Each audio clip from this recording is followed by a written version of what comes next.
यह कहानी मनोरंजन और रोमांच के उद्देश्य से बनाई गई है। इसमें दिखाए गए घटनाक्रम, पात्र और स्थान वास्तविक हो भी सकते हैं और नहीं भी। किसी भी अंधविश्वास को बढ़ावा देना या किसी समुदाय की भावनाओं को ठेस पहुंचाना इसका उद्देश्य नहीं है। कृपया इसे केवल कहानी के रूप में देखें और चैनल को सब्सक्राइब करना न भूलें। आखिरी यात्री। रात के 11 बज रहे थे। आसमान पर बादल छाए थे और चांद की रोशनी मुश्किल से धरती तक पहुंच पा रही थी। पुरानी डीजल बस वीरान सड़क पर खटखट करती हुई आगे बढ़ रही थी।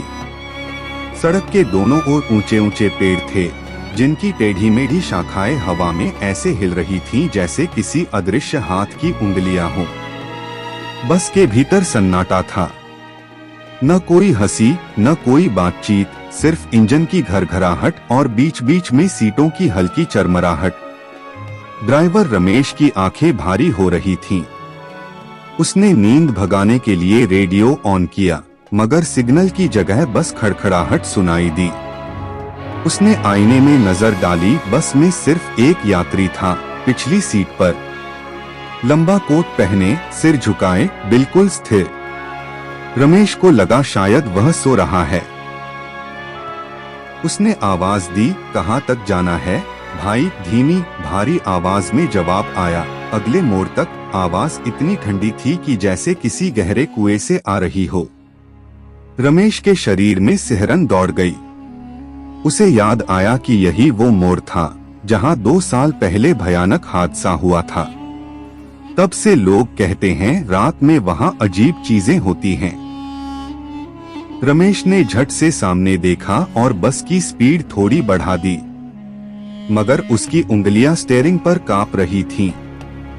उसने फिर आईने में देखा, वो आदमी बिल्कुल हिला तक नहीं। बस की हिलती रोशनी में उसका चेहरा कभी दिखता, कभी अंधेरे में गुम हो जाता। जैसे जैसे बस मोड़ के करीब पहुंचती गई, हवा और ठंडी होती गई। खिड़की के शीशों पर धुंध जमने लगी थी। बाहर झींगुरों की आवाज भी अब बस के भीतर तक आ रही थी। रमेश के माथे पर पसीने की बूंदें चमकने लगी। उसने अपने आप से कहा, पागल मत बन रमेश, बस एक आम यात्री है। लेकिन दिल में एक डर गहरा रहा था। आवाज ऐसी क्यों थी और इतनी ठंडी क्यों लग रही है बस के अंदर? बस जैसे ही मोड़ के पास पहुंची, वो आदमी उठ खड़ा हुआ।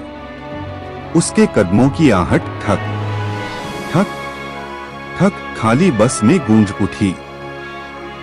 हर ठक रमेश की धड़कन के साथ टकरा रही थी। वह दरवाजे के पास आ खड़ा हुआ। उसका चेहरा अब साफ दिख रहा था। हड्डियों तक खिंची सफेद त्वचा, नीले होंठ, आंखों के नीचे गहरे काले घेरे, और वो नजर बिल्कुल ठंडी, जैसे जिंदा इंसान की नहीं हो सकती। उसने धीमे से कहा, धन्यवाद जो आपने दिखावा किया कि आपने मुझे देखा। रमेश का गला सूख गया। क्या मतलब? उसने कांपते हुए पूछा। उसने कोई जवाब नहीं दिया। बस का दरवाजा खुला, एक बर्फीली हवा का झोंका भीतर आया। रमेश ने ब्रेक लगाया, लेकिन जैसे ही उसने नजर घुमाई, वो आदमी गायब। बस के सीढ़ियों से उतरते ही मानो हवा में घुल गया। रमेश के हाथ कांप रहे थे। उसने बस किनारे लगाई और बाहर उतरकर चारों ओर देखा। सड़क पर गहरा सन्नाटा था। दूर तक न कोई इंसान, न कोई रोशनी, बस हवा की सिसकती आवाज और पेड़ों की शाखाओं की खड़खड़ाहट। उसी वक्त पीछे से एक पुलिस जीप आती दिखी। हेडलाइट की चमक ने सड़क को कुछ पल के लिए सफेद कर दिया। रमेश ने उन्हें हाथ देकर रोका। घबराई आवाज में उसने पूरी बात बताई। पुलिस वाले एक दूसरे को देखने लगे। उनमें से एक ने धीमी आवाज में कहा, 2 साल पहले ठीक इसी मोड़ पर एक आदमी की मौत हुई थी, रात की बस से टकराकर। ड्राइवर डर के मारे भाग गया था। रमेश के कानों में गूंज उठा, धन्यवाद जो आपने दिखावा किया कि आपने मुझे देखा। पुलिस वाला आगे बोला, लोग कहते हैं वो आत्मा आज भी इसी रास्ते पर दिखती है। कभी पैदल चलता हुआ, कभी बस की पिछली सीट पर बैठा हुआ। शायद वो बस इतना चाहता है कि कोई उसे इंसान समझे, उसे अनदेखा न करे। रमेश का चेहरा पीला पड़ गया। उसने सिगरेट सुलगाने की कोशिश की, मगर लाइटर बार बार बुझ रहा था। हवा अब और भी ठंडी हो गई थी। अचानक उसकी नजर दूर पड़ी। धुंध के बीच सड़क के किनारे कोई साया खड़ा था। वही लंबा कोट, वही झुका हुआ सिर। रमेश ने पलक झपकाई, साया गायब हो गया। उसका दिल जोर जोर से धड़कने लगा। उसने जल्दी से बस स्टार्ट की और निकल पड़ा। मगर अब हर मोड़, हर परछाई डरावनी लग रही थी। हेडलाइट की रोशनी में जब भी कोई पेड़ की शाखा हिलती, उसे लगता कोई खड़ा है।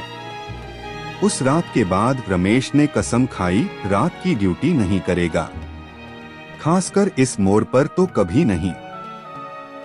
कभी कभी आज भी जब वह बस चलाता है और रियर व्यू मिरर में देखता है, तो उसे लगता है पिछली सीट पर कोई बैठा है, सिर झुकाए, बिल्कुल खामोश, जैसे फिर से कह रहा हो, धन्यवाद जो आपने दिखावा किया कि आपने मुझे देखा।